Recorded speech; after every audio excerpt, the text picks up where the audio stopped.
Oh, what a wonderful time for Christmas in October. Let's talk about it.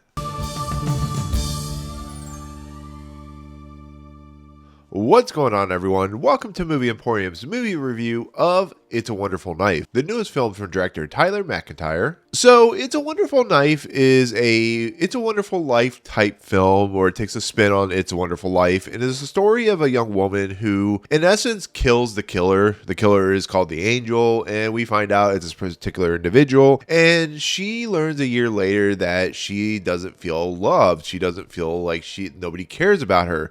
So what does she do? She George Baileys it and decides she doesn't want to live anymore, which actually brings back the Angel. And this young woman basically has to stop the Angel, who basically kills every couple of weeks. And she becomes friends with this character named Bernie, who's considered called the Weirdo.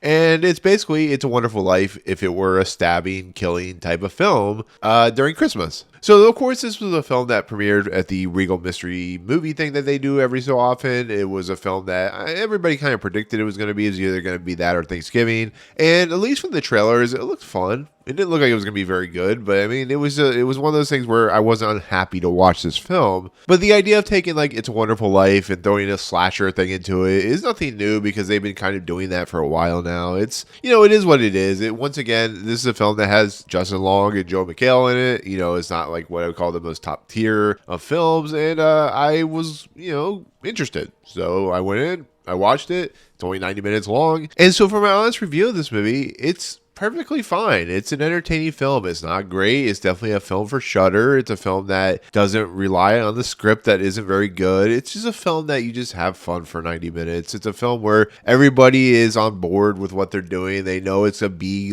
grade level horror film, and it does what it needs to do. I like the idea of doing a spin on It's a Wonderful Life. I like the idea of hey, we're going to reveal the killer in the first 15 minutes of this movie, and then we're going to go back and have the killer, reborn or still alive because of something that the main character does. And that makes it for a very interesting, not very original, but very interesting, fun little flick. And therefore, I had fun with this movie.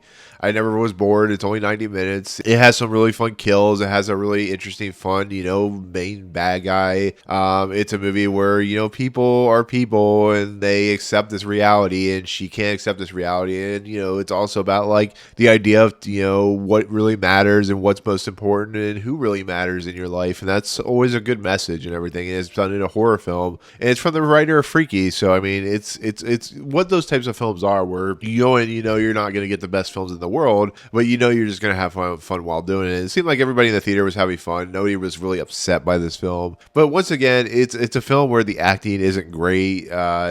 Justin Long has the worst teeth in the film. I mean, I don't understand what they were going for, but it is undeniably really off-putting, to be fairly honest, and it's weird.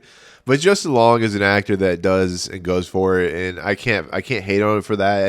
It was really weird to see it. I don't understand why they made that decision, but he is a slime ball. He's weird. He's creepy, and he does what Justin Long does, and he does it very, very well. Joe McHale goes a little ham in this movie, but he's a guy that seems like he's having fun and does a pretty decent job. He's an actor in this movie who, seems to have a little bit of levity and a little bit of gravitas to the situation. And it's the same thing with the other actors in this movie. There's no real actor in this movie that is on their A game, but it looks like they're giving some kind of performance that is entertaining at least. And the idea of the killer and the idea of it being like an angel for a tree topper type of thing is a lot of fun, and I really enjoyed that. And once again, the main actress, who's played by Jane Widdop, is fine. When she becomes friends with Jess McLeod's character Bernie, it really starts to have a little bit of emotional impact, and I found it fun for what it's worth. So, is it a perfect film? No. Is it a great film? No. Is it an entertaining film? Absolutely. It's a film that if you were to rate it on some kind of score, it'd be like a 7 out of 10 or a 6 out of 10, because the premise is just absurd and just not really well put together. But it's fun enough where if you saw it on Shudder, or if you saw it on the any type of festival or something like that, you're not going to be offended by it. Absolutely not. So overall, it was it was worth the $5 I paid for. And it's a film that I think if you're interested in watching a good cheesy horror film with an interesting premise, I think you'll enjoy it. So with that said, that'll be my take on It's a Wonderful Knife. I'm not entirely sure when it's premiering, but it'll be premiering soon on Shudder as well as theaters, I think. But with that said, that'll do it. That'll be my take. Thank you so much for watching. What is your favorite like slasher film, favorite like horror film, and all that good respect? So let me know in the comments below. But if you like this video, awesome. Hit the subscribe button to join Movie Emporium. Hit that notification bell, top the fun's coming next. If you like this video, awesome. Hit that like button. As always, we'll see you guys on the next video. Peace out.